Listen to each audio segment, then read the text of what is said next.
मालेगाव महापालिकेत लिफ्ट कोसळली, 18 जण थोडक्यात बचावले। मालेगाव महापालिका इमारतीत आज मोठी दुर्घटना टळली। महापौर निवडीसाठी सुरू असलेल्या गदारोळात चौथ्या मजल्यावरून लिफ्ट अचानक कोसळल्याची घटना घडली। या लिफ्टमध्ये एकूण 18 जण अडकले होते, मात्र सुदैवाने कोणतीही जीवितहानी झाली नाही। लिफ्ट कोसळल्यानंतर काही काळ महापालिका इमारतीत एकच गोंधळ उडाला होता।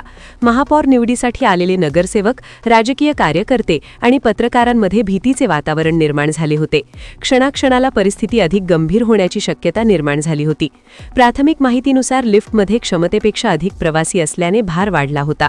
त्याचवेळी लिफ्टची चेन तुटल्याने चौथ्या मजल्यावरून लिफ्ट खाली कोसळली, मात्र लिफ्ट थेट तळमजल्यावर न जाता पहिल्या मजल्यावर अडकल्याने आत अडकलेल्या नागरिकांचे प्राण वाचले।